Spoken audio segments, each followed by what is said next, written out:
لا حول ولا قوة إلا بالله العلي العظيم. بسم الله الرحمن الرحيم. الحمد لله الملك الحق المبين، والصلاة والسلام على سيد المرسلين وشفيع المذنبين والمخاطب بطه وياسين أبي القاسم محمد.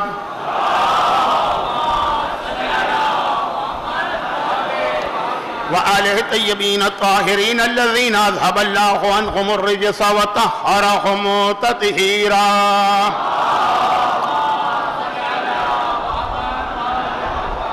سيما على الجوهر القدسية والحوراء الإنسية وفاطمة الزهراء، وسيما على الإمام المنتظر والحجة الثانية شرج اللهم له الفرج، ولعنة الله على أعدائهم أجمعين من الأزل إلى الأبد. أما بعد، فقد قال الله عز وجل في كتابه المبين وفرقانه المتين: بسم الله الرحمن الرحيم. في بيوت أذن الله أن ترفع ويذكر فيها اسمه ويسبح له فيها بالغدو والآصال رجال لا تلهيهم تجارة ولا بيع عن ذكر الله وإقام الصلاة وإيتاء الزكاة ويخافون يوما تتقلب فيه القلوب والأبصار.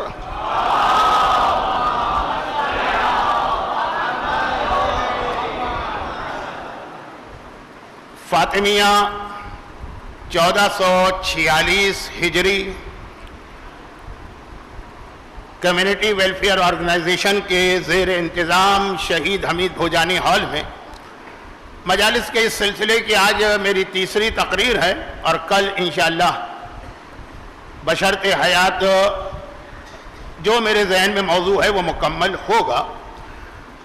کچھ باتیں ایسی ہیں کہ مجھے خود عجیب لگ رہا ہے روزانہ اس کو دہرانا، خاص طور پر جب میرے پاس مجلس کا وقت بہت محدود ہوتا چلا جا رہا، لیکن پھر بھی اس کو دہرانا اس لیے پڑ رہا ہے کہ کچھ لوگ نئے بھی آتے ہیں. تو بہت ہی مختصر پہلی گزارش یہ ہے کہ میں بار بار یہ عرض کر چکا ہوں کہ جب تک کہ میری طرف سے اعلان نہ ہو اس وقت تک آپ حضرات آرام سے بیٹھیے. وہ جو ایک طریقہ ہوتا ہے کہ بار بار کہا جائے کہ آگے آئیے آگے آئیے، اس اعلان کی میں کوئی ضرورت محسوس نہیں کر رہا. شاید کل کی آخری مجلس میں شب شہادت کی وجہ سے کچھ مومنین بڑھ جائیں تو کل دیکھیں گے. آپ حضرات کا سلام کبھی کبھار مجھے کسی کا ہاتھ اٹھتا نظر آ جاتا ہے، لیکن میں اپنی مجبوری بتا چکا ہوں، اس لیے اس کو نظر انداز کیجیے.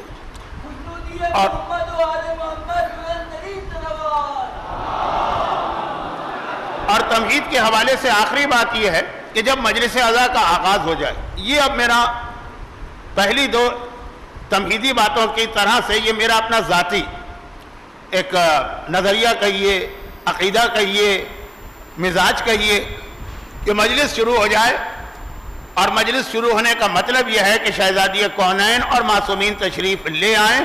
تو اس کے بعد پھر میں پسند نہیں کرتا کہ کوئی بھی ایسی چیز ہو جس سے مجلس ڈسٹرب ہو. مجلس شروع ہونے سے مطلب کیا ہے کہ جس وقت پہلا سلام، پہلا مرثیہ وہاں سے. اب چونکہ ہمارے ہاں بہت سے لوگ علماء کے احترام میں کھڑے ہو جاتے ہیں، میں تو عالم بھی نہیں ہوں، لیکن بہرحال بوڑھا ضرور. میں اس احترام کو پسند نہیں کرتا. یہ میری ایک آپ سے گزارش ہوگی کہ بیٹھے رہیے تو بیٹھے رہیے. اب اس سے پہلے کہ میں دو دن کی جو گفتگو ہے، اور اس میں بہت ساری باتیں میں نے آدھی چھوڑ دی، ان کو مکمل کرتے ہوئے اپنے اصل موضوع پر آؤں. 2 دن تو میرا بھی دل چاہ رہا تھا کہ شہزادی کونین کے حوالے سے بات ہو رہی ہے تو عظمت سیدہ، فضیلہ سیدہ، یہ آپ کے سامنے جو میری طاقت میں ہے وہ بیان کروں، ورنہ تو سوائے اللہ رسول کے کوئی عظمت سیدہ کو نہ پہچان سکا ہے نہ بتا سکتا ہے. تو 2 دن تو یہ میری خواہش تھی، میری اپنی. اور آج سے میں اصل موضوع پہ بات شروع کرنا چاہتا ہوں.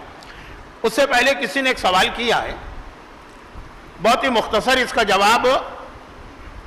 اور پھر وہی آج کل جو ہے نا بہت زیادہ یہ میڈیا کی فتنہ انگیزی اور شر کی وجہ سے بہت زیادہ آدمی کو ڈر اور خوف محسوس ہوتا ہے. اگرچہ میں تو ساری زندگی کبھی کسی ایسی بات سے نہ ڈرا نہ خوفزدہ ہوا، لیکن پھر بھی تو یہ بات جو میں کہنے جا رہا ہوں یہ ہو سکتا ہے کہ کچھ لوگوں کے لیے عجیب بھی ہو، اور کچھ لوگوں کو یہ خود ایسا لگے کہ ایک نیا فتنہ مولانا شروع کر کے جا رہے ہیں. میں جا رہا ہوں, کل رات کو میری پرواز ہے, یہاں کے فوراً بعد میں ایئرپورٹ اور پھر بہت دور. لیکن یہ کوئی فتنہ نہیں ہے, ایک فتنہ جو پیدا ہو رہا اس کے حوالے سے ایک گزارش. آپ کے ذہن میں جو فتنے آئے ہوں گے وہ نہیں, وہ ایک الگ چیز ہے. اور وہ یہ ہے کہ پہلے جب دنیا بہت چھوٹی تھی, ہر شخص اپنے گاؤں تک, اپنے شہر تک, بہت ہوا تو اپنے ملک تک محدود تھا. اسے یہ پتہ ہی نہیں چلتا تھا کہ باقی دنیا میں خود ہمارے اپنے لوگ جہاں جہاں ہیں صاحبان ایمان, ان کے طریقے کیا ہیں. اب دنیا بہت قریب آ گئی, گلوبل ولیج بن گئی ہے. مغربی دنیا میں تو ایک بڑا مسئلہ یہ ہو گیا ہے, چاہے وہ یورپ ہو, چاہے وہ نارتھ امریکہ ہو, چاہے وہ اوشیانہ یعنی آسٹریلیا اور نیوزی لینڈ ہو, کہ وہاں مختلف نیشنلٹیز کے یا مختلف خطوں کے لوگ جمع ہو گئے. مثلا پاکستانی, ہندوستانی, ایرانی, عراقی, لبنانی. اب یہ فہرست سے گناؤں گا تو اس میں ہی 5 منٹ نکل جائیں گے. سب الگ الگ علاقے, لیکن وہاں پہ سب جمع ہو گئے. اپنے اپنے ملکوں سے ہجرت کر کے لوگ وہاں پہنچ رہے ہیں. تو پہلے تو یہ مسئلہ وہاں شروع ہوا, اور پھر یہ ہے کہ اب کثرت کے ساتھ لوگ زیارت پہ جانے لگے. یہ بہت ہی اچھی ایک نشانی ہے ظہور امام کی. بس یہ موضوع ایسا ہے کہ ذرا سا میں آگے بڑھا تو آج کی اصل تقریر رہ جائے گی. اب جب کثرت سے لوگ زیارت پہ جانے لگے, مختلف تاریخوں میں جاتے ہیں. پہلے تو بڑی بڑی مخصوصیوں میں لوگ جاتے تھے. پہلے سے میری مراد ہے 50 سال 40 سال.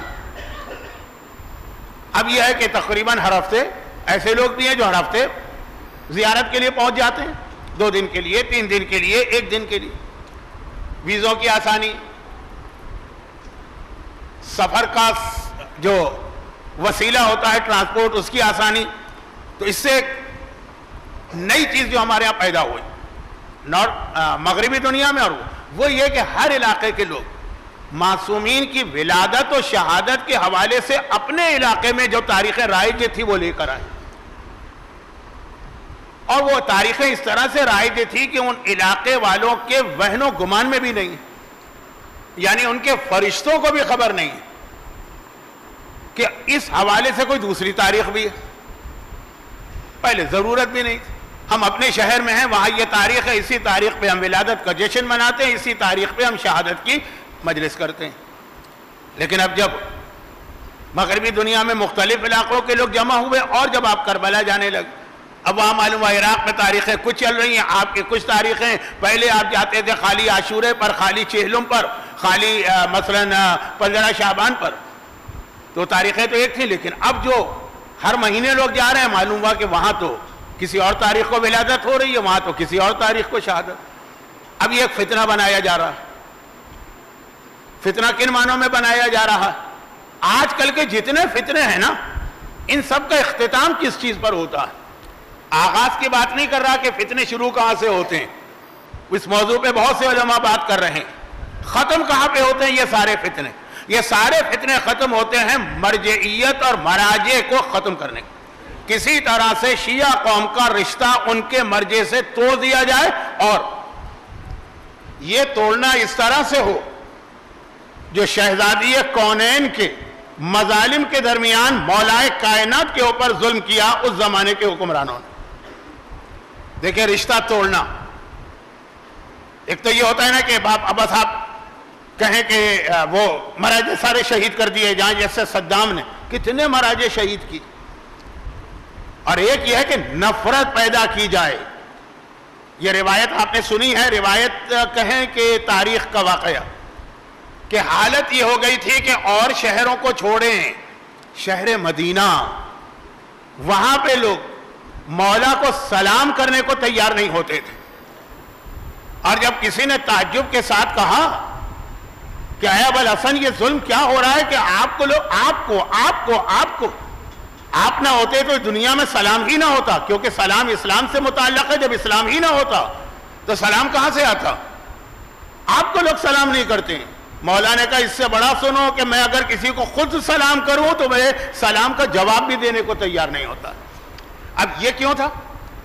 یہ تھا کہ نعوذ باللہ، بہت برا لفظ استعمال کر رہا ہوں، وقت نہیں، علی کے حوالے سے دلوں میں ایسا بغض بٹھایا گیا، ایسی عداوت بٹھائی گئی کہ یہ لوگ مولا سے نعوذ باللہ نفرت کرنے لگے. کہ یہی ایک طریقہ ہے کہ لوگوں کو علی سے دور کیا جائے. اب کہاں مولا، کہاں مراجے، وہ تو بہرحال ان کے غلام ہیں، خود بھی کہتے ہیں کہ ان کے پاؤں کی خاک کے برابر بھی نہیں، لیکن یہی طریقہ آج استعمال ہو رہا کہ خالی یہ نہیں کہ آپ کو مرجعیت سے کاٹ دیا جائے، بلکہ یہ کہ ان کی نفرت آپ کے دلوں میں پیدا کی جائے کہ آپ نفرت کرنے لگے مراجع سے. یہ جتنے بھی الگ الگ فتنے ہمارے ہاں چل رہے ہیں نا، وہ سب کا اختتام اس بات پر ہے. اب میں اس کے اوپر آج بات نہیں کر رہا، ورنہ یہ خود ایک بہت اہم موضوع ہے، آخری زمانے کے فتنے. مگر اب اس میں بات کیا ہوئی؟ بات یہ ہوئی کہ اب آپ عراق گئے، وہاں آپ نے دیکھا کہ شہادت کی کوئی اور تاریخ ہے. جو لوگ خلیجی ممالک میں جاب کر کے آئے ہیں، دبئی وغیرہ، وہاں دیکھا کہ کوئی اور تاریخ ہے. اب آپ آج کے زمانے میں ہر چیز آپ کے اپنے شہر میں آپ کو پتہ چل جاتی ہے. اب دیکھیں مومن کا کتنا بڑا امتحان ہے، یہ لفظ میں ذرا مذاق کے انداز میں کہہ رہا ہوں، کتنا بڑا امتحان ہے کہ جی شہادت کی فلاں تاریخ ہے، تو اب اس کے اندر اسے ہر وہ کام چھوڑنا پڑے گا جو خوشی کا ہے. اوہو، اتنا بڑا امتحان. بچے بے چین ہو جا رہے ہیں، جوان تڑپ رہے ہیں کہ کل شہادت کا دن ہے، مگر T20 کا میچ بھی ہے. اب شہادت منا لیں گے، آئیں گے، ماتم کریں گے، مجلس کے مصائب سنیں گے، باقی دن دیکھتے رہیں گے کہ اوورز میں کیا ہو رہا ہے، کس پہ چھکا لگا، کس پہ چوکا لگا، کس نے وکٹ لیے ہیں. شہادت کا دن. اور اگر پتہ چلے کہ جی نہیں، یہ شہادت کی تو 4 تاریخیں، ارے ایک تاریخ ہمارے لیے آج کل نبھانا مشکل ہو رہی ہے آج کی دنیا میں. اس مجمع میں وہ بزرگ موجود ہے جن کو پتا ہے کہ پہلے کتنے ہی شیعہ تھے جن کے گھروں میں 2 مہینے 8 دن ٹیلی ویژن نہیں کھلتا. وہ عقیدت کی ایک بہت اعلیٰ منزل تھی جو اسلام ہم سے تقاضا نہیں کرتا، کہتا ہے یہ عقیدت کا مسئلہ. آج آئیں شہادت کے دن کون آدمی ہے جو اس پہ عمل کرے؟ تو اب ایسے ماحول کے اندر جب تاریخیں زیادہ ہوں اور قوم نے دیکھا کہ اس سے تو ہمارے لیے کھیل کود، ڈرامے، سیریل، ساس کے جھگڑے، بہو کے جھگڑے، یہ سب کٹے جا رہے ہیں، کہ یہ سارا ہمارے علماء، تمام مولوی، یہ مراجع کرام ہے جو قوم میں فتنہ برپا کرتے ہیں. چل رہا تھا، ایک سلسلہ چلتا رہتا. اب میں اس کی ایک ہی مثال دوں، دیکھیں میں نے بہت وقت لے لیا، لیکن چونکہ شہزادی کونین کی شہادت تو وہ اہم موقع کہ جس کے حوالے سے ہمارے بچے کو بھی پتا ہے کہ کئی تاریخیں، تو میں نے کہا اس موقع سے ایک فائدہ اٹھاؤں اور یہ ایک اصول آپ کو بتا دوں. کہ اب میں اس کی ایک واضح مثال دوں. ہندوستان اور پاکستان یہ 2 ملک ہیں. چلے اس کے ساتھ آپ کسی حد تک بنگلہ دیش اور نیپال کو ملا لیں، شیعت تو ہے نا. ہمارے یہاں امام حسن کی شہادت 28 صفر ہے، اور اتنی یقینی تاریخ یہ مانی جاتی ہے کہ جیسے یہ قرآن میں کوئی آیت آئی. کیونکہ ہم جب سے ہوش سنبھالا، بچپنے سے، بلکہ ماں کے شکم سے یہ سنتے آئے. اور ہم کیا، ہم سے پہلے ہمارے والدین، ان کے والدین، اور پوری عرب دنیا کے اندر امام حسن کی شہادت 7 صفر. جب ہم حیران ہو کے کہتے ہیں کہ یہ امام حسن کی نئی تاریخ کہاں سے نکال کے لے آئے، یہ تمام مراجع ہیں جو قوم میں افتراق برپا کرنا چاہ رہے ہیں. تو وہ عرب کے لوگ حیران ہو کے ہم سے کہتے ہیں یہ کون سی قوم ہے جو 28 صفر کی تاریخ منا رہی ہے، تمام تاریخوں میں تو کچھ اور لکھا. وہ ہم پر حیرت کرتے ہیں کہ 28 صفر آپ کہاں سے لے کے آئے. اور اب آپ سے پوچھا جائے گا آپ کہاں سے لے کے آئے، تو آپ کہیں گے ہم نے یہی دیکھا اپنے یہاں. کوئی کتاب آپ کے پاس حوالہ نہیں ہوگا. میں نے کہا نا کہ میں کوئی فتنہ نہیں کھڑا کرنا چاہ رہا، ایک اصول دینا چاہ رہا ہوں. اور ہم جب ان کو وہ ہم کو دیکھتے ہیں تو پوچھتے ہیں، ہم ان کو دیکھتے ہیں تو پوچھتے ہیں. اچھا اب جو لوگ دبئی میں رہ چکے ہیں، جو لوگ شارجہ میں رہ چکے ہیں، ان سے پوچھیں. وہاں پورا کا پورا عرب خطہ 7 صفر کو اس طرح امام حسن کی شہادت کو مناتا ہے نا کہ جیسے اس میں کوئی اختلاف ہی نہیں. اور یہ مسئلے پہلے نہیں تھے. ہم اپنے علاقے میں تھے، اپنی تاریخ منائیں، وہ اپنے علاقے میں تھے، وہ اپنی تاریخ منائیں. لیکن اب جب قریب آ گئے، یورپ میں، امریکہ میں عراقی بھی ہیں، پاکستانی بھی ہیں، اب معلوم ہوا کہ وہ 7 صفر کو یہ منا رہے ہیں، ہمارے یہاں نہیں. ہم 28 صفر کو منا رہے ہیں. وہ حیران ہو کے پوچھتے ہیں کون سی تاریخ. لیکن اب کربلا آپ جاتے ہیں، کربلا میں 7 صفر. اب زیارت کی وجہ سے آپ کو پتہ چل رہا وہاں تاریخ اور. پھر جو کربلا سے آتے ہیں تو کچھ لوگ جو وہاں کے ماحول سے بہت متاثر ہیں، وہ کہتے ہیں ہم یہاں بھی 7 صفر منائیں گے. آپ کہتے ہیں فتنہ. نہ اس کا مراجع سے تعلق ہے، نہ مرجعیت سے تعلق ہے، یہ ہسٹری کا ایک مسئلہ. مگر چونکہ امام حسن کی شہادت پنجتن میں شامل ہے نا، امام حسن ایک بڑی شہادت. پہلے تو خواجہ حضرات 5 شہادتوں میں اپنے کاروبار، جاب، سب چیزوں سے چھٹی لیتے تھے. اب کا مجھے نہیں پتا، لیکن اندازہ یہ ہے کہ جب T20 میچ نہیں چھوڑا جا رہا شہزادی کونین کی شہادت کے دن، جس میں آپ کو کیا ملے گا، تو کاروبار اور تجارت کیسے چھوڑی جائے، اس میں تو آپ کو روپے، پیسے، ڈالر، پاؤنڈ ملیں گے. ایک اندازہ لگا رہا ہوں، مجھے نہیں معلوم. تو خلاصہ یہ ہے کہ اتنی اہم تاریخ. اب سنیے فارمولہ، اور اس پر بہت لمبی بحث ہو سکتی ہے، لیکن میں بحث کرنا نہیں چاہتا. میں صرف اس لیے یہ بات بتا رہا ہوں کہ آپ حضرات کربلا جاتے رہیں گے، آپ حضرات ایران جاتے رہیں گے، ظہور امام تک تو یقیناً جاتے رہیں گے، اس کے بعد بھی جاتے رہیں گے. تو ایک چیز آپ کو معلوم، 13 معصومین، زمانے کے امام کو چھوڑ دیجئے، 13 معصومین، ولادت، شہادت، کتنی تاریخیں ہو گئی؟ 26. اس میں سے صرف 3 تاریخیں ایسی جس میں کوئی اختلاف نہیں. یہ آج کی بات نہیں ہو رہی ہے، آج کے مجتہدین مراجع کا اس سے تعلق ہی نہیں. یہ بات ہو رہی ہے جب سے پہلی شیعہ کتاب لکھی گئی، محمد ابن یعقوب کلینی اصول کافی، اس وقت سے آج تک. اب آج تو نئی کتاب نہیں لکھی جاتی نا، پرانی کتاب ہی کی چیزوں کو نقل کیا جاتا. تو شروع زمانے سے 26 میں سے صرف 3 تاریخیں ایسی ہیں جن میں کوئی اختلاف نہیں. اب میں اس لفظ کو ذرا زیادہ واضح کروں گا تو آپ اور کنفیوز ہو جائیں گے. میں کنفیوز نہیں کرنا چاہتا ہوں، لیکن بتانا چاہتا ہوں کہ نہ اس کا علماء سے تعلق، نہ مراجع یا ہسٹری میں اس طرح. کون سی 3 تاریخیں؟ ایک شہزادی کی ولادت، 20 جمادی الثانی، اس میں کوئی اختلاف نہیں ہے، شیعت کی بات کر رہا ہوں، اتفاقی بات. دوسری، چھٹے امام کی ولادت، 17 ربیع الاول، اس کے اندر کسی قسم کا کوئی اختلاف نہیں.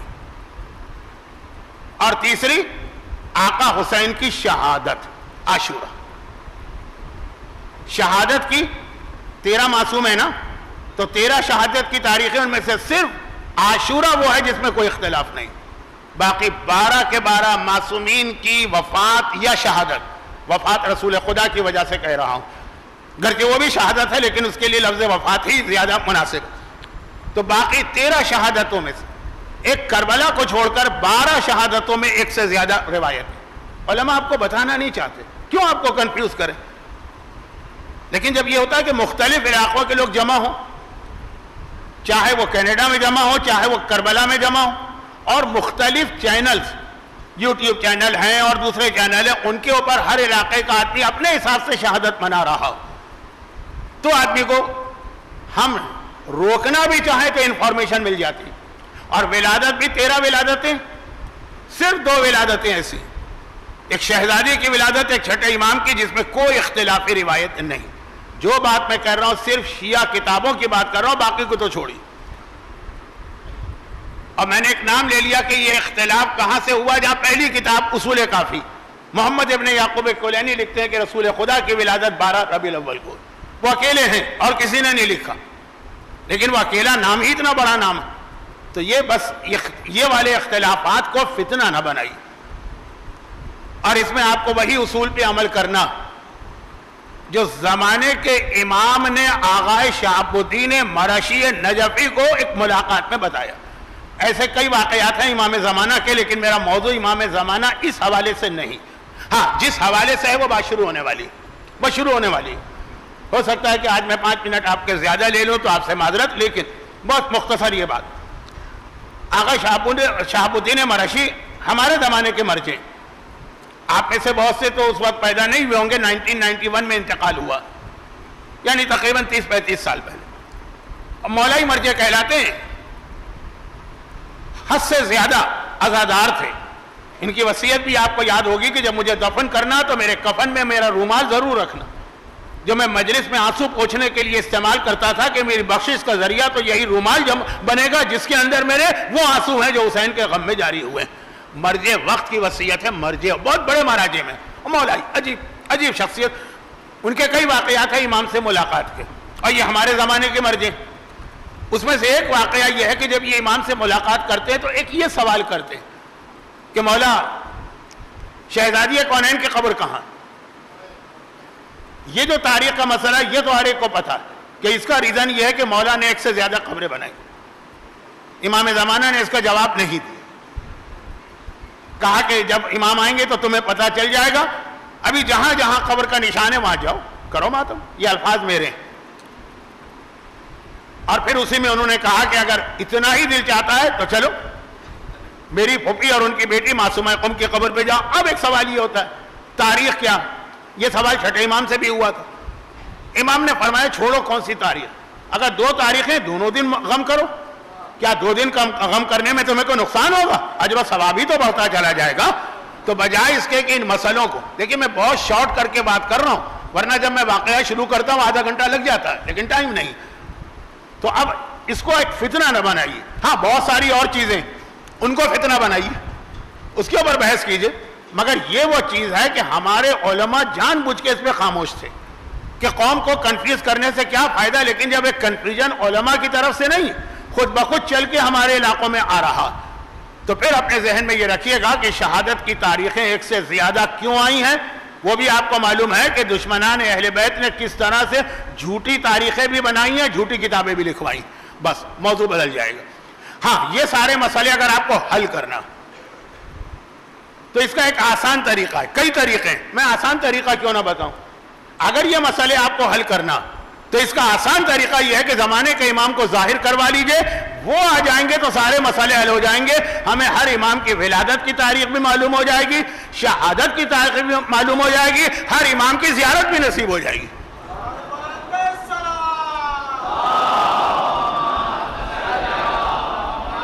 امام کو ظاہر کروا لیجیے, سب سے آسان طریقہ یہ. امام آئے تو وہ جو باقی فتنے فساد مسئلے ہیں وہ تو حل ہوں گے ہی, مگر یہ جو علمیت کے اختلافات آپ کو نظر آ رہے ہیں نا یہ بھی ختم ہو جائیں. اب آپ کہیں گے مولانا یہ تو سب سے مشکل مسئلہ ہے جس کو آپ نے آسان بتایا, کیا ہمارے اختیار میں ہے امام کو ظاہر کروانا؟ تو اس کا جواب علماء آج کل بہت دیتے رہتے ہیں. میں وقت بچانے کے لیے ایک لفظ میں جواب دیتا ہوں, یس, یہ ہمارے اور آپ کے اختیار میں بھی ہے, ہمارے اور آپ کے اختیار میں بھی. مگر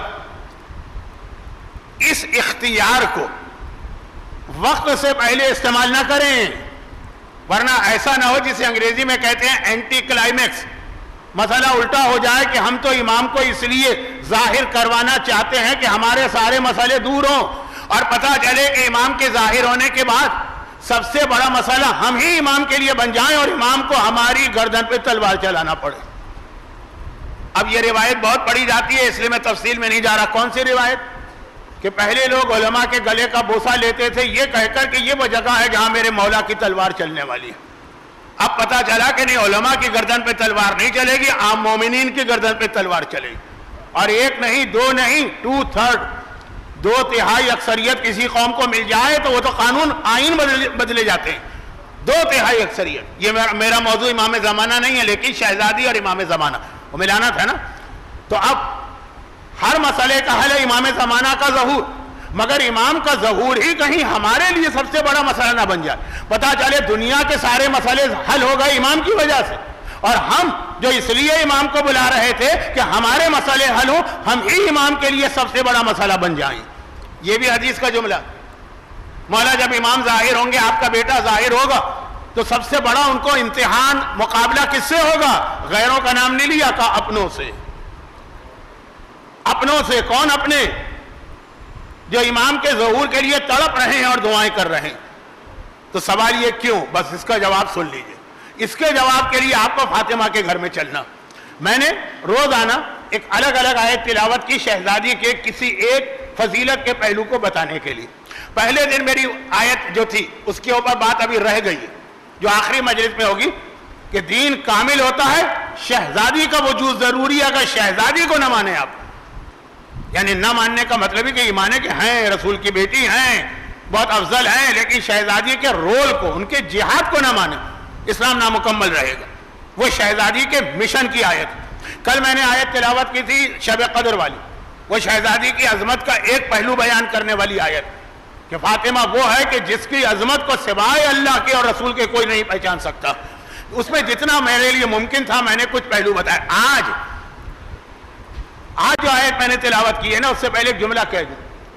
اور وہ یہ ہے کہ اہل بیت اطہار کے حوالے سے ہمارا عقیدہ صرف یہ نہیں کہ وہ کائنات کی عظیم ترین مخلوق ہے، جو چیز اہل بیت سے متصل ہو جائے، جو چیز اہل بیت سے منسوب ہو جائے، جو چیز اہل بیت سے منسلک ہو جائے، اس چیز کی عظمت بھی بہت بلند ہو جاتی. یہ جملہ اس لیے کہہ رہا ہوں کہ آج اگر ہمارے یہاں ایک طرف بہت زیادہ لوگ عقیدت مند ہیں تو دوسری جانب یہ آوازیں بھی اٹھتی ہیں کہ علم کی اہمیت کیا ہے، تابوت کی اہمیت کیا ہے، ذوالجناح کی اہمیت کیا ہے، گہوارے کی اہمیت کیا ہے، یہ اسلام میں کہاں لکھا. غیر بات کریں تو ٹھیک تو وہ بھی نہیں، لیکن جب اپنے لوگ یہ بات کرتے ہیں تو بتانا پڑتا ہے کہ جو چیز اہل بیت سے منسوب ہو جائے، جو چیز فاطمہ سے منسوب ہو جائے، جو حسین کی عظمت ہے وہی اس گہوارے کی فضیلت ہے کہ جس سے قطرس نے اپنے آپ کو مس کیا تھا. اس لکڑی کی عظمت ہو جاتی ہے کیونکہ یہ حسین سے منسوب ہو چکی ہے لکڑی. یہ والی چیز جو ہے نا آج تیسرا پہلو ہے. فاطمہ کا جہاد اور مشن، اس کی اہمیت پہلی مجلس وہ ابھی رہ گئی ہے. فاطمہ کے اپنے فضائل دوسری مجلس. اب فاطمہ سے جو چیز متصل ہو جائے وہ مثلا کیا چیز، جس گھر میں فاطمہ رہتی ہیں خود گھر کتنا اہم گھر بن گیا. گھر، سورہ نور کی آیت میں نے تلاوت کی، فی بیوت. اب یہاں سے میرا اپنا وہ انداز شروع ہوگا جو کراچی چھوڑنے سے پہلے کا میرا انداز تھا. سورہ نور کی آیت، پہلے تو اللہ نے کہا اللہ نور السماوات والارض، اللہ زمین و آسمان کا نور ہے. پھر تھوڑی اس کی تشریح کی، مثلا نور ہی کا مشکات. پھر کہا کل مصباح المصباح المصباح فی الزجاجہ. آیت ہی کو پڑھنے جاؤں گا تو مجلس کا وقت ختم ہو جائے گا، تو وہ تو میرا موضوع نہیں. اللہ زمین و آسمان کا نور ہے، ایک چراغ کی مانے. اب قرآن نے کہا یہ نور خدا ہے کہاں؟ فی بیوت، ایسے گھروں میں. اذن اللہ، گھروں میں. اب اگر اتنی بات کہے کہ اللہ خاموش ہو جاتا تو ہر آدمی اپنے گھر کو سامنے رکھتا ہے، یہ وہ گھر.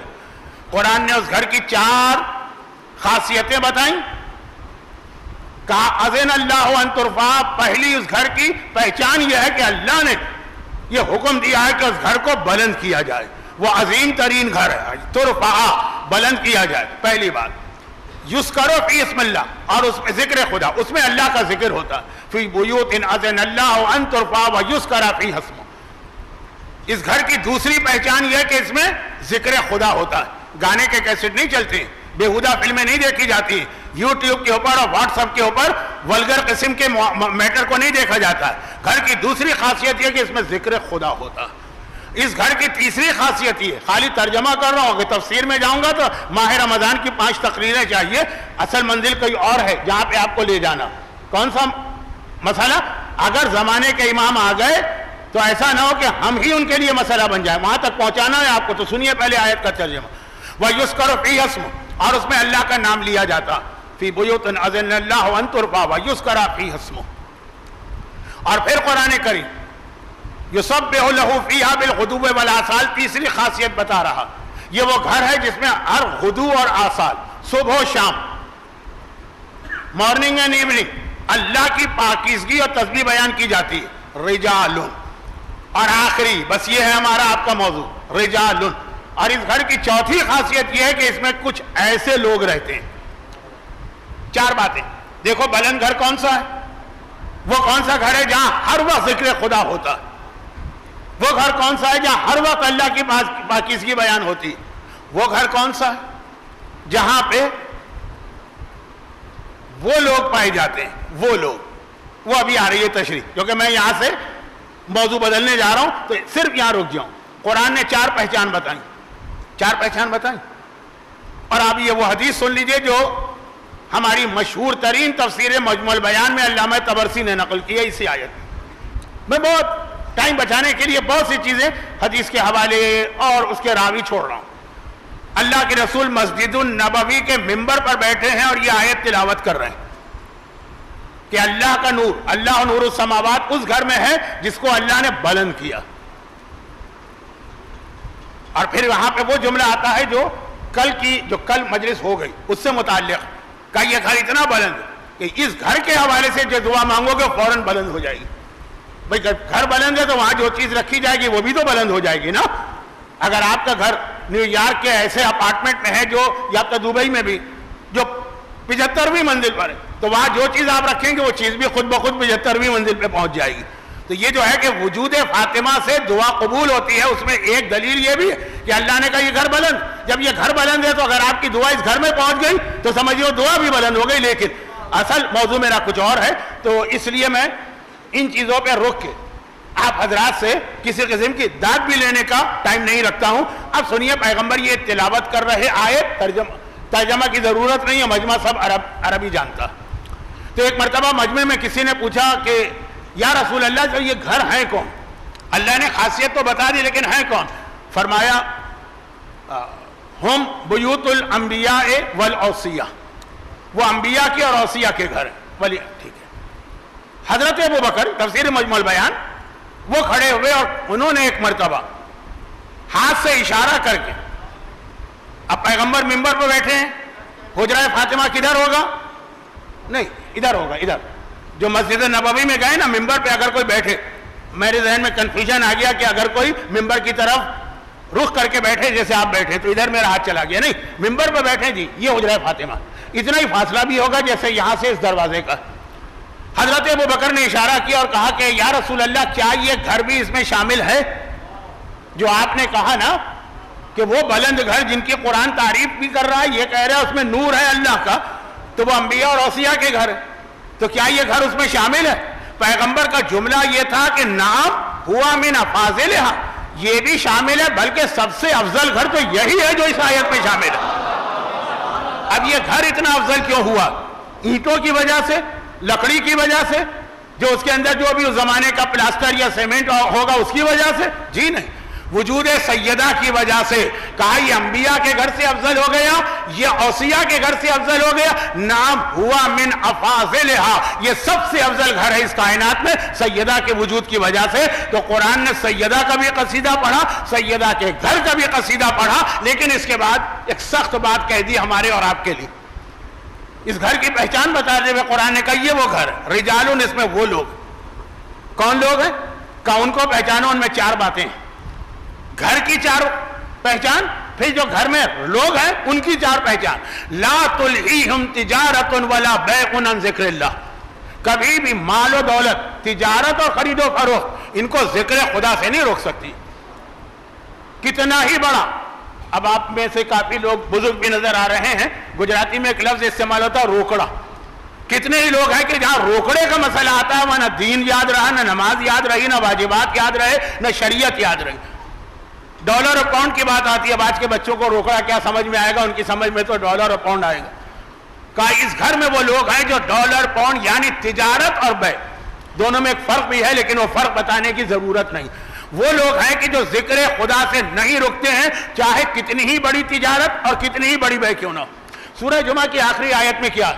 سورہ جمعہ کی آخری آیت میں وہ پیغام ہے جو کل کے T20 میچ کے لیے, وَإِذَا رَأَوْا تِجَارَةً أَوْ لَهْوًا انفضوا علیہا. اے رسول یہ تمہارے پیچھے کھڑے ہوئے لوگ ایسے جہاں پیسے کی بات آ جائے, کھیل تماشے کی بات آ جائے, تمہیں چھوڑ کے بھاگ جاتے ہیں. کل بھی کوئی کھیل تماشا ہونے والا, لیکن اس کو چھوڑ دیجئے, کئی بار میں نے بات دہرا دی لیکن بہت مختصر رکھی. قرآن کہہ رہا حجرہ فاطمہ میں, فاطمہ کے گھر میں وہ لوگ ہوتے ہیں, ہمیں اور آپ کو اس گھر میں داخلے کی اجازت ملے گی؟ نہیں ملے گی جب تک کہ یہ 4 شرطیں پوری نہ کرو. اور یہ بھی یاد رکھیے گا کہ فاطمہ کا ایک گھر دنیا میں, ایک گھر جنت میں. پوری جنت فاطمہ کا گھر, بھئی جنت فاطمہ کو مہر میں اللہ نے عطا کی تھی نا, پوری جنت فاطمہ کا گھر. تو اللہ بتا رہا ہے کہ فاطمہ کے گھر کو پہچانو. اگر تم میں یہ باتیں ہیں تو تم فاطمہ کے گھر میں جا سکتے ہو, چاہے اس دنیا کا گھر ہو چاہے جنت کا گھر ہو. کیا باتیں؟ پیسے کی محبت دل میں نہ ہو, یہ پیسہ تمہیں ذکر خدا سے نہ روکے. کسی نے کہا یا رسول اللہ اب یہ حدیثیں پڑھنے کا وقت نہیں, ورنہ بڑی اہم حدیثیں ہیں, وقت نہیں ہے بہت جلدی.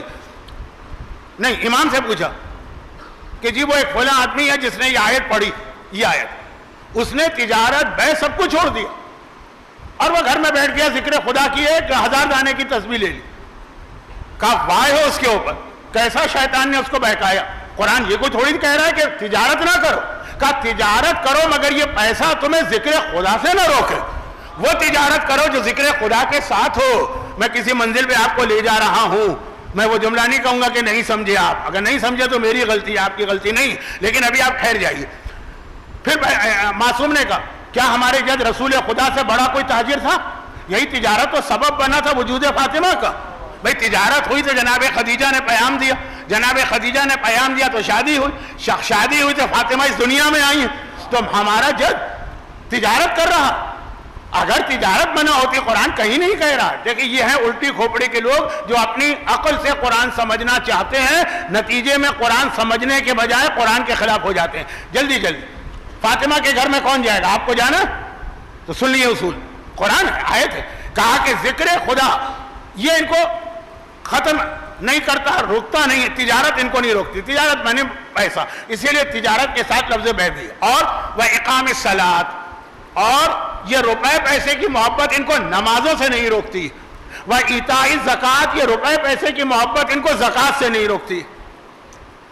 دیکھیں کتنے ہی لوگ ہیں جو بڑے پابند نماز تھے، خمس کے نام پہ ان کی جان نکلتی، اور اب اگر کسی طرح سے خمس دیتے بھی ہیں نا تو ان کا طریقہ کار سمجھ لیجئے، کوشش کرتے ہیں جتنا خمس مرضی کو دیں اس سے زیادہ واپس مرضی سے کھینچ لیں۔ کسی کو پرمیشن چاہیے، کسی کو اجازت چاہیے، کسی نے کہ اپنے پروجیکٹ چل رہے ہیں، اس میں اچھے لوگ بھی، لیکن کتنے ہی لوگوں کی نیت صرف اس لیے ہے کہ اتنا خمس نکل رہا ہے، خمس دیے بغیر خمس دینے والوں میں نام لکھوا لو۔ بہت اہم موضوع ہے لیکن ٹائم میرے ہاتھ سے نکل رہا۔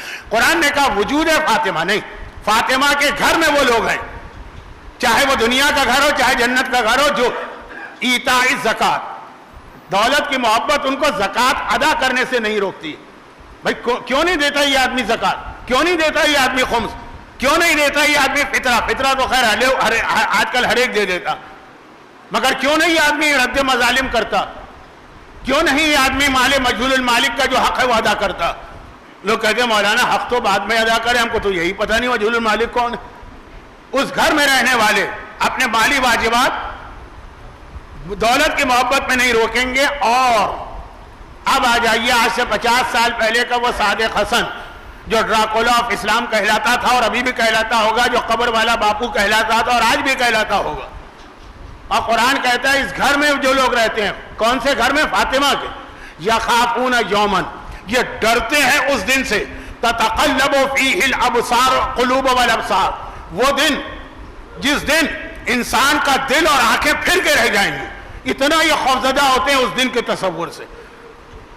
یہ فاطمہ کا گھر ہے، فاطمہ کے گھر میں رہنے والے کون ہیں؟ خود شہزادی، کون ہے؟ مولا، کون ہے؟ حسن، کون ہے؟ حسین۔ ان کی حالت یہ ہے، قرآن بتا رہا ہے، یہ قرآن رپورٹ کر رہا ہے، کوئی ضعیف حدیث نہیں ہے، کوئی تاریخ نہیں ہے، کہ یہ لوگ قیامت سے اتنا ڈرتے ہیں، یخافون، خوف۔ لوگ کہتے ہیں مولانا ہمارے مولویوں کا عجیب طریقہ، جو ہے کہ اللہ سے ڈراتا۔ اللہ ڈرا رہا ہے، تو مولوی نہیں ڈرا رہا۔ اور کہا کہ یہ لوگ اللہ سے ڈرتے ہیں یومن، اس دن کو یاد کر کے جو دن اتنا خوفناک ہوگا کہ آنکھیں پھٹ کے رہ جائیں گی، دل بدل کے رہ جائیں گے۔ اور خالی یہ نہیں، اب یہ بات آ گئی ہے تو ایک آخری بات کہہ کے پھر اصل موضوع پہ آؤں۔ دعا کریں کہ اصل موضوع پہ آتے آتے تقریر کا وقت ختم نہ ہو جائے، کم از کم شروع ہو جائے اصل موضوع۔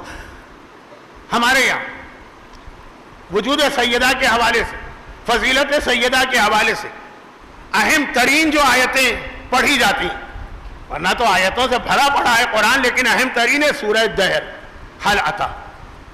ہر مومن کو پتا کہ سورہ حل عطا یا سورہ دہر، جب وہ وَيُطْعِمُونَ الطَّعَامَ عَلَىٰ حُبِّهِ مِسْكِينًا وَيَتِيمًا وَأَسِيرًا، 3 دن فاطمہ نے عطا کیا مسکین کو، یتیم کو، اسیر کو۔ یہ تو بہت مشہور سورہ بھی ہے، مشہور آیت بھی ہے، مشہور واقعہ بھی۔ البتہ 3 دن سے آپ کو ربط تو ملا ہوگا۔ یہ ہے ہماری تمام عبادتوں کا ایک جواب۔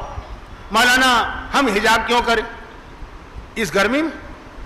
ہم شراب یا نشے، اب شراب تو نہ صحیح لیکن آج کل کتنے نشے رائج ہو گئے، سنا ہے کوئی آئس وائس کا نشہ بھی ہوتا ہے۔ خیر ہم تو خالی سنی سنائی بات کریں گے، ہم نے تو دیکھا بھی نہیں ہے، کیوں چھوڑ؟ گانے میں ہم کو بہت مزہ آتا ہے، کیوں ترک کریں؟ نماز نہیں پڑھی جاتی، آخر کیوں اٹھ جائیں ہم صبح کے وقت؟ اب سینکڑوں سوال ہی بتانے لگوں تو وقت ختم ہو جائے گا۔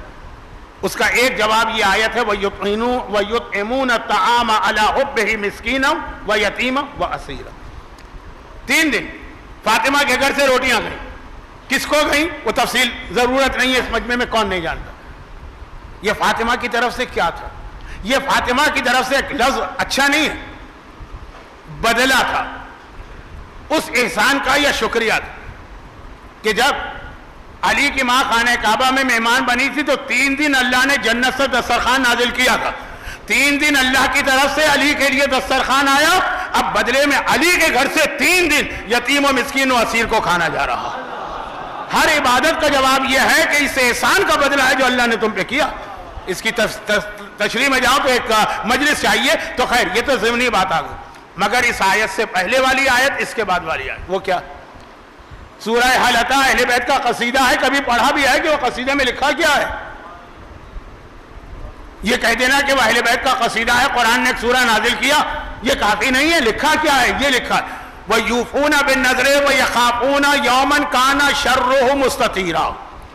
کہ یہ اہل بیت وہ ہیں جو اس قیامت کے دن سے یخافون ڈرتے ہیں, کان شرُّهُ مستطیرا, کہ جس کا عذاب اور خرابی پھیلی بھی ہوگی. کون ڈر رہے ہیں؟ اہل بیت. کون کہہ رہا ہے؟ کوئی ضعیف راوی نہیں. کون سی کتاب میں لکھا ہے؟ کسی عام سے کتاب میں نہیں, قرآن میں ہے, آیت ہے, آسان ترین الفاظ میں ہے کہ اہل بیت قیامت سے ڈر رہے ہیں. قیامت ہے کیا چیز ہے اہل بیت کے سامنے؟ وہ شافع روزے محشر ہیں, وہ قیامت کے دن حساب کتاب لینے والے ہیں, وہ جنت و جہنم تقسیم کرنے والے ہیں. اس کے بعد یہ حالت ہے کہ قرآن کہہ رہا وَيَخَافُونَ يَوْمًا كَانَ شَرُّهُ مُسْتَطِيرًا, وہ قیامت سے ڈرتے ہیں کیونکہ قیامت کا عذاب اتنا پھیلا ہوا ہوگا. یہ اس آیت سے پہلے کی آیت کہ یہ 3 دن روٹیاں دیتے. اور اس کے بعد والی آیت کیا؟ یہ تو خدا نے رپورٹ کیا کہ ڈرتے. اس کے بعد والی آیت کیا؟ خود اہل بیت کیا کہہ رہے ہیں؟ اِنَّ نَخَافُ مِن رَبِّنَا يَوْمًا عَبُوسًا قَمْطَرِيرًا. ارے ہم تو اس لیے یتیم و مسکین کو دے رہے ہیں کہ ہم اپنے رب سے ڈر رہے ہیں قیامت کے حوالے سے. وہ قیامت کانا ابوسا, ابسا و تولا قرآن کا ایک سورہ بھی ہے. جس دن چہرے پہ ہوائیاں ہو جائیں گی, چہرے بگڑ کے رہ جائیں گے اس عذاب کو دیکھ کر. عذاب ہم پہ نہیں آ رہا ہے, خالی دیکھ کر. بھئی بہت ساری خوفناک چیزیں آپ دیکھتے ہیں, وہ آپ پہ نہیں آ رہی, خالی دیکھنے سے. آپ آگ میں نہیں جلے, کوئی آگ میں جل گیا, وہ جلے ہوئے آدمی کو دیکھ کے آدمی کا چہرہ ہوائیاں اڑنے لگتی ہیں. اور اس وقت جو مثلا غزہ کے اندر جس انداز سے چھوٹے چھوٹے بچے مارے جا رہے ہیں, آپ بہت دور بیٹھے خالی تصویریں دیکھتے ہیں یا ویڈیو, لیکن وہ دیکھ کے آپ کی حالت خراب ہو جاتی ہے. ایسے ہی کہ میں بہت سے لوگوں کو جانتا ہوں جو ہمدردی رکھنے کے باوجود نہ وہ تصویریں دیکھتے ہیں نہ وہ ویڈیو دیکھتے ہیں کہ مولانا ہم سے برداشت نہیں ہو رہا, دیکھا نہیں جا رہا. قرآن کہہ رہا ہے قیامت کا دن ایسا ہے ابوسن قمطريرا, چہرے پہ ہوائیاں اڑیں گی, چہرے بگڑ جائیں گے. وہ تو ٹھیک ہے, وہ ٹھیک ہے. قرآن اصل یہ نہیں کہہ رہا, اصل یہ کہہ رہا ہے کہ اہل بیت یہ کہہ رہے ہیں کہ ہم اس دن سے ڈر رہے ہیں. اہل بیت تو اس دن سے اتنا ڈریں کہ ایک طرف قرآن ان کے بارے میں کہے کہ یہ اس دن سے ڈر رہے ہیں, خود وہ کہیں کہ نخاف من ربنا یومن, ہم قیامت سے ڈر رہے ہیں. اور سورہ نور میں قرآن بتائے کہ فاطمہ کے گھر کے اندر وہ جاتے ہیں جو یخافون یومن تتقلب فیہ القلوب والابصار, جو خوف قیامت رکھتے ہیں. اب فاطمہ کے گھر میں داخلہ چاہیے تو یہ 4 باتیں یاد رکھیے گا. مال کی محبت دل میں نہیں ہونا چاہیے, نمازوں میں کوئی کوتاہی نہیں ہونا چاہیے, مالی واجبات کی ادائیگی میں کمی نہیں ہونا چاہیے, اور قیامت کا خوف دل سے نہیں نکلنا چاہیے. وہ بہت عرب کا مشہور پہلوان تھا نا, مادی کرب, ایک دن رسول سے ملاقات کی اس نے. وہ عرب کا بہت مشہور پہلوان, جیسے ہمارے زمانے میں بھولو پہلوان پاکستان میں بہت مشہور تھے بچپنے میں. ہمارے جوانی میں کون وہ ہاک ہوگن اور انڈر ٹیکر اور کون وہ چلتے تھے امریکن, بہت مشہور. اور ایک بار پیغمبر کے سامنے آیا اور کہا کہ یا رسول اللہ میں بہت بہادر ہوں, میں کسی چیز سے نہیں ڈرتا ہوں. پیغمبر نے کہا کہ قیامت سے بھی نہیں ڈرتے ہو؟ یہ کہہ کہ پیغمبر نے قیامت کے کچھ عذاب بتا, چیخ مار کے گرا, بے ہوش ہو گیا. ہوش میں آتے کلمہ پڑھ کے اسلام میں داخل ہو گیا. قیامت قرآن کہہ رہا کہ اہل بیت قیامت کا خوف, قیامت اہل بیت کے لیے نہیں ہے. اہل بیت کی محبت میں قیامت کا دار و مدار ہے, لیکن پھر بھی اہل بیت کی یہ کیفیت و حالت ہے. اب یہ جو بات میں نے کہی نا, قیامت پہ اتنا زور کیوں دیا؟ اس لیے نہیں زور دیا ہے کہ میرا نام ہے ملا قیامت, وہ تو ہے, وہ تو 50 سال سے ہے, وہ اس لیے زور دیا ہے. اب سنیے, زمانے کا امام جب آئے گا, ربط دیکھیے گا, میں ملانے کی کوشش کر رہا ہوں, تو جو اس کے لیے مسئلہ بنیں گے صاحبان ایمان, وہ تو ہوں گے 66%, 2/3. پتہ نہیں یہ 2/3 سب مل کر اسلام میں کون سی ترمیم لے کر آئیں گے اور کیا نمبر ہوگا یہ مجھے نہیں پتا, لیکن اتنی بڑی تعداد. اور جو امام کے لیے حامی اور مددگار بنیں گے وہ 1/3 ہوں گے. یہ 2/3 تو ایک طرف, یہ امام کے لیے پرابلم ہے. میں ان ظالموں کا خاتمہ کروں جو سفیانی کی شکل میں بیٹھے ہوئے ہیں, یا اپنے ان چاہنے والوں کو سزا دوں جو میرے پاؤں پکڑ کے مجھے روک رہے ہیں. یہ سب جملے تشریح چاہتے ہیں, وقت نہیں ہے, اب تو مصائب کا وقت آ گیا, لیکن یہ جملہ آج کا سن جائیے, ہو سکتا ہے کل آپ نہ آ سکیں. آج کی مجلس کے بعد کل کون آئے گا؟ نہیں, میں ضرور آؤں گا انشاءاللہ, اگر زندہ رہا زندگی. اب خلاصہ یہ ہے کہ ادھر 1/3 جو ہے وہ امام کے ساتھی ہوں گے, مگر وہ 1/3 بھی فوراً نہیں ہوں گے, فوراً 313 ہوں گے نا. اب وہ 313 کی خاصیت کیا, ان کی کوالٹی کیا؟ قرآن نے بتایا فاطمہ کے گھر میں جانا ہے, چاہے دنیا کا گھر ہو چاہے جنت کا گھر ہو. کربلا بھی فاطمہ کا ایک گھر ہے, نجف بھی فاطمہ کا ایک گھر ہے. قرآن نے بتا دیا وہاں جانے کی 4 شرطیں ہیں, پیدا کرو گے تو تمہیں وہ گھر کی انٹری ملے گی. مگر جب زمانے کے امام آئیں گے تو امام کی فوج میں اگر کوئی شامل ہونا چاہے تو روایتوں میں اس کی 25 خصوصیتیں بتائی گئی. 25. اب یہ 25 جو ہے وہ میں نے کل پہلی مجلس میں کہا تھا کہ پورا اشرا میں پڑھتا ہوں تب جا کے 25 پوری ہوتی ہیں, بلکہ ایک بار رمضان میں 25 تقریریں کرنا پڑی تھی تاکہ 25 باتوں کا ذرا اطمینان سے بیان ہو جائے. آج تو میرے پاس 25 منٹ بھی نہیں بچے آج کی تقریر میں. بہت مختصر ایک جملہ سن لیجئے, کل اس کے اوپر پوری تقریر ہوگی. 25 باتیں ہوں گی, لیکن یہ 25 باتیں. اچھا, یہ والی حدیث ہمارے ایک بہت ہی مشہور مرجع گزرے ہیں آیت اللہ گلپائگانی, ہم لوگ بھی ان کی تقلید میں رہے تھے. میرے ایج گروپ کے, ہمارے ہی زمانے کے. آغا مراشی کے 2 سال بعد انتقال ہوا ہے, ہمارے زمانے کے. ان کے داماد تھے آیت اللہ لطف اللہ صافی گلپائگانی, صافی, حال ہی میں انتقال ہوا. انہوں نے امام زمانہ پہ کتاب لکھی ہے, غالباً اس کا اردو میں ترجمہ جمال نور کے نام سے ہوا ہے, بہت موٹی کتاب. اس میں یہ پوری حدیث موجود ہے, پوری حدیث موجود ہے. مرجع لیول کے ہیں صافی گلپائگانی. میں ذرا بدتمیزی سے نام لے رہا ہوں ٹائم کی وجہ سے. مرجع لیول کے ہیں, مرجع. تو جب میں کہتا ہوں مرجع لیول کا ہے وہ سمجھ لیجئے کہ میں کوئی آج کل جو بعض مارکیٹنگ کر کے کسی کو مرجع بنا رہے ہیں, میں اس کی بات نہیں کر رہا ہوں. واقعاً جن کی مرجعیت شرعاً ثابت ہے ان میں سے ہے, وہ یہ حدیث لکھتے ہیں. 25. اب 25 کا وقت کہاں ہے, مختصر سنیے, بہت ہی مختصر. جیسے کسی نے حضرت یوسف کے واقعے کے بارے میں قرآن میں 100 سے زیادہ آیتیں ہیں, پورا سورہ, مجھے اس کا خلاصہ بتا دو. تو کیا خلاصہ بتائے؟ پدر بود پسر داش گم کرد بازیاب. وہ خلاصہ یہ کہ ایک باپ تھا, ایک بیٹا تھا, کھو گیا, مل گیا.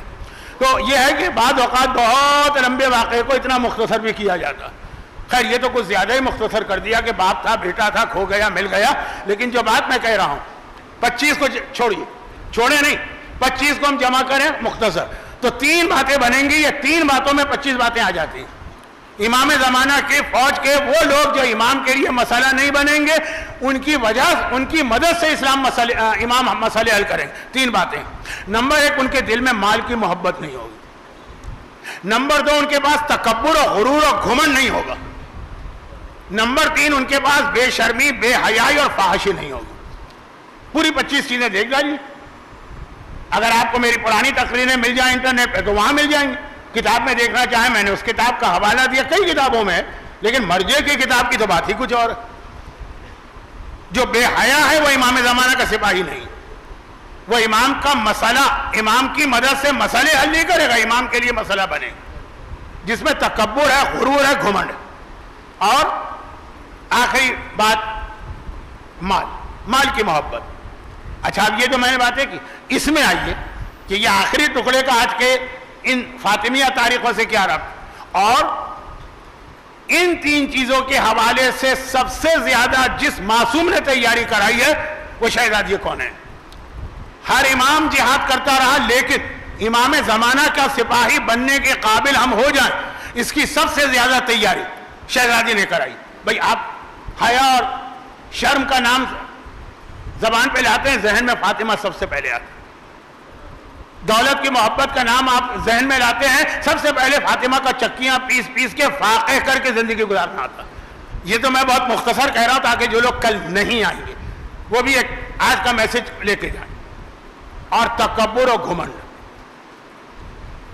اس کو جس طرح فاطمہ نے خطبہ فدق کے ذریعے توڑا, کن کا تکبر توڑا وہ چھوڑیے, لیکن یہ کل باتیں ہوں گی تفصیل سے, آج بہت مختصر. یہ 3 چیزیں اگر آپ میں ہیں قرآن نے بتایا فاطمہ کے گھر میں جانے والوں میں 4 خاصیتیں، اور امام زمانہ کا سپاہی بننے میں 3 باتیں ہونا چاہیے، تینوں کی تیاری فاطمہ نے کرائی۔ کیسے؟ یہ کل۔ مگر آخری جملہ، آخری سے مطلب یہ کہ آخری نقطہ جس کے 2-3 جملے، مگر آج کی مجلس کا ایک اور پہلو واضح کر دوں، یہ بھی کل مکمل ہوگا۔ آج مکمل کیا، شروع بھی نہیں ہوگا، خالی ہیڈنگ لگے گی۔ کائنات کا افضل ترین گھر کون سا؟ گھر فاطمہ زہرا کا عجب شان کا گھر ہے، یہ قرآن کی آیت کا ترجمہ ہے نا۔ تو ہم ذرا یہ بھی دیکھ لیں، کیونکہ ہمارے دین میں خالی تولا نہیں ہے، تبرہ بھی۔ اب سب سے بہترین گھر تو فاطمہ کا گھر ہے، پیغمبر نے کہا نعم ہوا من افاضلہا، فاطمہ کا گھر تو سب سے افضل گھر ہے۔ تو سب سے بدترین گھر اس کائنات میں کون سا، وہ بھی ذرا دیکھ لیں۔ جدھر آپ جا رہے ہیں ادھر میں آپ کو نہیں لے جانا چاہتا، کیونکہ اس کے لیے بہت وقت چاہیے۔ صرف ایک جملہ، اللہ کے رسول فرماتے ہیں کہ اللہ کو اس دنیا میں سب سے زیادہ جس گھر سے، یہ لفظ اللہ کے لیے اچھا تو نہیں ہے، ٹائم نہیں، نفرت ہے، ناپسند کرتا ہے اللہ جس گھر کو، ناراض رہتا ہے اللہ جس گھر سے۔ دیکھیے وہ فاطمہ کا گھر ہے، وہ تولا، جس سے راضی ہے، جس سے خوش ہے، جس میں اللہ نے نور رکھا ہے زمین و آسمان کا۔ فاطمہ سب سے بدترین گھر وہ ہے جس میں کوئی طلاق ہوتی ہے۔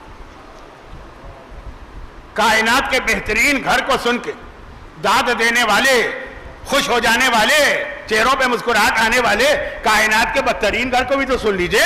کہیں ایسا نہ ہو کہ وہ کہیں آپ کے آس پڑوس میں ہو، کہیں ایسا نہ ہو کہ وہ آپ ہی کی بلڈنگ میں ہو، کہیں ایسا نہ ہو کہ وہ کہیں آپ کے خاندان میں نہ ہو، کہیں ایسا نہ ہو کہ وہ آپ کا اپنا گھر نہ ہو۔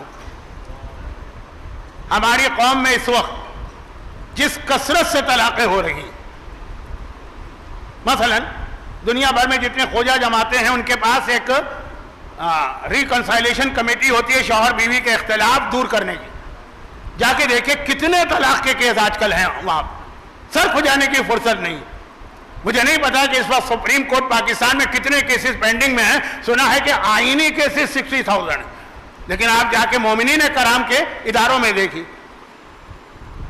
کبھی موقع ملا تو میرے ساتھ چلیے گا، ہر عالم طلاق نہیں پڑھتا ہے نا، صحیح طلاق، غلط طلاق تو آپ پیسے دے کے کسی سے پڑھوا لیجیے، صحیح طلاق۔ ایک عالم ہے جو صرف ویڈنس ڈے کو طلاق پڑھتے ہیں، صحیح واقعہ۔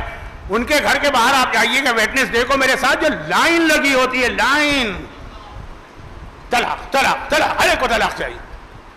اچھا یہ ہماری فقہ کی برکت ہے کہ میں نے 3 بار طلاق کہا لیکن میری بیوی کو طلاق ہوئی نہیں ہے۔ ہو سکتا ہے کوئی اور مکتب فکر ہوتا تو اس کی بیوی تو بیچاری گھر میں بیٹھے بیٹھے اس وقت طلاق یافتہ ہو جاتی۔ تو یہ کیا مصیبت ہے؟ جس کو کائنات کا افضل ترین گھر ملا ہے وجود فاطمہ کے ذریعے، وہ اپنے گھر کو کائنات کا بدترین گھر بنا لے۔ اور اس پر مزید بات کل ہوگی، جو کل مجلس میں پڑھ چکا ہوں اس کے 2-3 جملے بہت اہم ہیں جو آخری مجلس میں آئیں گے۔ پہلی مجلس کا موضوع وہ بھی، اور یہ جو آج جملہ میں نے کہا کہ امام زمانہ کی سب سے زیادہ تیاری، یہ بھی کل۔ آج بہت وقت میں نے آپ کا لے لیا، مصائب تھوڑے سے آج کم ہو جائیں گے۔ 2 دن میں نے اچھے خاصے مصائب پڑھے، آخری دن بھی انشاءاللہ بھرپور آپ کی بھی خدمت کروں گا، اہل بیت کی بھی خدمت کروں گا۔ آج ذرا مختصر بات رہے گی، لیکن یہ جو مختصر بات ہے اس کا ربط بھی میں آج کی تقریر ہی سے دے رہا ہوں۔ کائنات کا بدترین گھر آپ نے سن لیا، اور جیسا کہ میں نے کہا کہ آج کل کائنات کا بدترین گھر ڈھونڈنے کے لیے آپ کو کہیں دور نہیں جانا پڑے گا، آپ کو اپنے محلے میں ملے گا، آپ کو اپنی بلڈنگ میں ملے گا، آپ کو اپنے پڑوس میں ملے گا، آپ کو اپنے خاندان میں ملے گا۔ مگر یہ مل رہا ہے نادانی کی وجہ سے، لا علمی کی وجہ سے۔ جان بوجھ کے کون اپنے گھر کو بدترین بنائے گا؟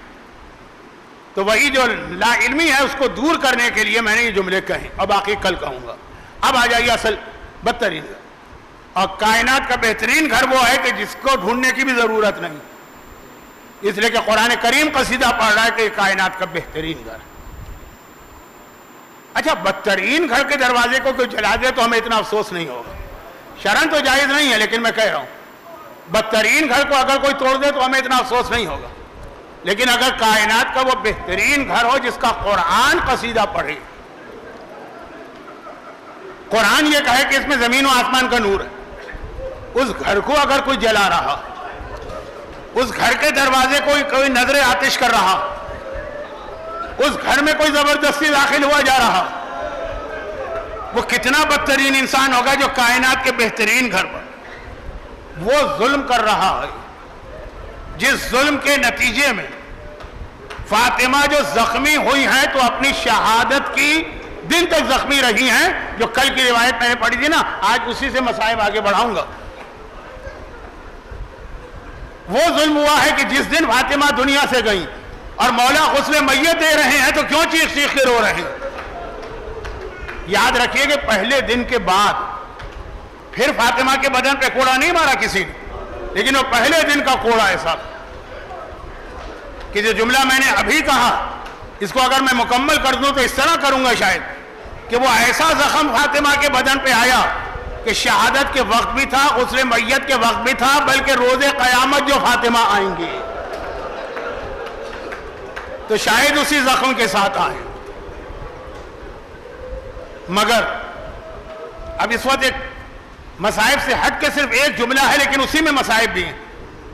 ایک جملہ ہمارے یہاں بہت مشہور ہے کہ اگر کوئی آدمی نجف میں دفن ہو تو اس پر فشار قبر نہیں آتا، کربلا میں دفن ہو تو منکر و نکیر کے سوال نہیں ہے۔ بعض علماء کہتے ہیں ترتیب الٹی، لیکن میری تحقیق ہے دونوں باتیں صحیح ہیں۔ نجف میں دفن ہونے والے سے فشار قبر بھی نہیں ہے، سوال بھی نہیں، کچھ شرائط کے ساتھ۔ اور کربلا میں بھی، کربلا کے لیے ایک جملہ کہا جاتا ہے کہ کربلا میں جو ہے فشار قبر نہیں ہوگا، کیونکہ فشار قبر کے لیے زمین کو ہلانا پڑتا ہے، اور پروردگار کہتا ہے یہاں اتنے زخمی دفن ہیں، اس کربلا کی زمین میں اتنے زخمی دفن ہیں کہ ان کو ذرا سے بھی حرکت نہیں دینا چاہیے۔ جو لوگ وہاں تک گئے ہیں جہاں اصلی قبریں بھی ہیں اور اصلی جسم بھی ہیں، ان کو کربلا کے شہداء کے زخم آج بھی نظر آتے ہیں۔ کہ زمین کربلا پہ کیسے فشار آئے؟ زمین ہلے گی تو یہ جو شہداء کربلا ہیں ان پہ کیا اذیت و تکلیف کا معنی گزرے گا، اس لیے فشار قبر نہیں ہے نا۔ لیکن اب اندازہ کریں شہزادی کونین کا، جن کے مصائب کے لیے جب دنیا سے گئی تو بدن پہ کوڑا تھا نا، لیکن یہاں پہ مصائب ختم نہیں ہوئے، یہ سلسلہ اور آگے چلا۔ اور وہ کیسے آگے چلا؟ بہت مشہور روایت علامہ مجلسی نے بھی لکھی ہے۔ مولا نے رات کی تاریکی میں شہزادی کو دفن کر دیا، اگلے دن صبح کو یہ خبر پھیلی کہ رسول کی بیٹی دنیا سے چلی گئی، کیونکہ ماتم کی آواز نہیں آ رہی ہے، رسول کی بیٹی دنیا سے چلی گئی۔ حکمران وقت نے سوچا کہ یہ تو بہت بے عزتی کی بات ہے، لوگ کہیں گے کہ تم رسول کے جانشین ہو، رسول کی ایک ہی بیٹی ہے وہ دنیا سے گئی، تم نے نماز جنازہ تک نہیں پڑھی ہے، جبکہ مدینے میں کوئی غلام بھی مر جائے تو ہم جنازے کی نماز پڑھتے ہیں رسول کی نیابت میں۔ فاطمہ کی نماز جنازہ پڑھنا، اور فاطمہ کی نماز جنازہ کیسے پڑھی جائے؟ حکم دیا کہ جہاں قبر سیدہ ہے اس کے چاروں طرف قنات لگائی جائے، اس قنات میں پیغمبر کے زمانے کی وہ صحابی عورتیں جائیں جو انتہائی ضعیف ہیں، وہ اپنے ہاتھ سے قبر سیدہ کو کھولیں گی، مٹی کو ہٹائیں گی، پتھر کو حرکت دیں گی، سیدہ کے جسم کو باہر نکالیں گی، گہوارے پہ رکھیں گی، چادر سے چھپایا جائے گا، پھر اسے قنات کے باہر لایا جائے گا، حکمران اس پر نماز پڑھے گا، اور پھر اسی احترام کے ساتھ قنات کے اندر یہ میت جائے گی۔ یہی بوڑھی خواتین جو رسول کا زمانہ دیکھے ہیں صحابیات، اپنے ہاتھوں پورے احترام سے دفن کریں گی، قبر بند کی جائے گی، اور پہلے سے لے کے آخری جملے تک حکمران بار بار کہہ رہا ہے پورے احترام، پورے عزت، پورے حجاب کے ساتھ یہ۔ لیکن جب یہ تیاریاں شروع ہو رہی ہیں، قنات وغیرہ لائی جا رہی ہے، حجرہ فاطمہ میں یہ خبر کسی نے مولا کو دے دی، بس اب علی کی حالت دیکھی، اس بے چینی کی عالم میں اپنے حجرے سے باہر آتے ہیں، یعنی اتنی جلدی آ رہے ہیں، جلدی، سر پہ عمامہ بھی نہیں پہنا، پاؤں میں نالین مبارک بھی نہیں پہنے، بدن پہ جو گھر کے کپڑے تھے وہی کرتا ہے جس کے بٹن کھلے ہوئے ہیں، آستینیں پلٹی ہوئی ہیں، ہاتھ میں ذوالفقار ہے، منہ سے کف جاری ہے، قبر سیدہ پہ ذوالفقار لے کے بیٹھ گئے، کہا کہ میں نے ہر ظلم پر صبر کیا کیونکہ میرا وعدہ تھا رسول اللہ سے، مگر یہ وعدہ رسول نے مجھ سے نہیں لیا تھا۔ اگر کسی نے قبر سیدہ کی بے احترامی کی، اگر کسی نے قبر سیدہ کی توہین کی، آپ علی کی ذوالفقار نہیں رکے گی۔ بس یہ جو جملہ سنا تو ہر ایک کو پتا ہے بدر میں تو ذوالفقار نہیں تھی، احد و خندق و خیبر میں ذوالفقار علی کے ہاتھ میں ہے. سب نے گھبرا کے کہا واپس چلو واپس چلو، ہم قبر سیدہ پہ ہاتھ پہ ذرا سا بھی کوئی تعدی نہیں کرتے، ظلم نہیں کرتے، ہاتھ نہیں لگاتے. سب واپس چلے گئے. مولا بھی تلوار لے کے واپس گئے. اب میرا ایک جملہ ہے جو آج کی مجلس کا آخری حصہ تھا. مولا نے قبر سیدہ کو اپنی ذوالفقار کی مدد سے بچا لیا ہے، لیکن ہاتھ جوڑ کر میں امام زمانہ سے کہوں، مولا فاطمہ کے وارث تو آپ ہیں نا، آج فاطمہ کے بیٹے تو آپ ہیں نا، کوئی میری ماں کی قبر کو ہاتھ لگائے اور میں صاحب اختیار ہوں، مجال ہے کہ اس کو زندہ واپس جانے دوں گا. وہ 8 شوال کی منحوس صبح کو یاد کریں، ظالم بلڈوزر کو لے کے جنت البقیع میں داخل ہو رہے ہیں اور ایک دوسرے سے پوچھ رہے ہیں کہ قبر سیدہ کہاں ہے. لوگوں نے کہا کہ یہ جو گنبد ہے، یہ جو روضہ ہے، یہ قبر سیدہ ہے. بس ایک مرتبہ بلڈوزر کو حکم دیا، ارے وہ آگے بڑھا، وہ روضہ سیدہ سے ٹکرایا، گنبد ٹوٹا، دیواریں گری، قبر سیدہ کھلی، اس کے اوپر جو اس زمانے میں جو بھی لکڑی کی زری تھی وہ زری توڑی گئی. کدالیں ہاتھ میں ہیں، کدالیں لے کے قبر سیدہ کو کھودنے کی کوشش کی گئی. امام زمانہ یہ منظر بھی دیکھ رہے ہیں، صاحب اختیار و طاقت بھی ہیں. میں کہوں گا مولا امام زمانہ، آپ کے دادا علی نے اپنی ذوالفقار سے سیدہ کی قبر کو بچا لیا. یہ امتحان تو اللہ نے آپ کا لیا، لیکن مولا ان مومنین سے برداشت نہیں ہو رہا. یہ تڑپے جا رہے ہیں، یہ روئے جا رہے ہیں، آپ نے کیسے برداشت کیا ہوگا؟ مولا اتنا صبر آپ میں کیسے آیا؟ تو پتا ہے امام کیا جواب دیں گے؟ ارے میرے زمانے کا امام ایک ہی جملہ کہے گا، کون غیرت مند بیٹا اس وقت صبر کر سکتا ہے؟ لیکن جب میں نے کربلا پہ نگاہ ڈالی اور اپنے دادا سجاد کو دیکھا جس کی آنکھوں کے سامنے اس کے بابا کے لاشے پر گھوڑے دوڑ رہے ہیں، لاشیں گھوڑوں تلے پامال، آقا سجاد نے صبر کیا تو میں نے بھی اپنی دادی کی قبر کے ظلم پہ صبر کیا. الا ولعنت اللہ علی اعدائہم اجمعین. پروردگارا یہ تو مصائب امام زمانہ بھی بن گئے. امام زمانہ کے مصائب کا واسطہ شہزادی کونین کی شہادت کے بعد بھی، ارے دفن کے بعد بھی فاطمہ کے مصائب ختم نہ ہوئے. مصائب زہرا کا واسطہ آج کی مجلس میں گریہ کرنے والوں کو غم حسین اور غم اہل بیت کے سوا ہر پریشانی سے محفوظ فرما، ان کی ساری حاجتیں پوری فرما. پروردگارا ہمارے مرحومین کو اعلی علیین میں معصومین سے ملک فرما، اور خداوندہ دنیا میں جہاں جہاں ظلم ہو رہا، غزہ اور لبنان اور فلسطین سمیت سارے ظالموں کو نصف و نابود فرما. لیکن اتنے بڑے ظلم کا انتقام لینے کے لیے انہی کے وارث و فرزند امام زمانہ کے ظہور میں تعجیل فرما.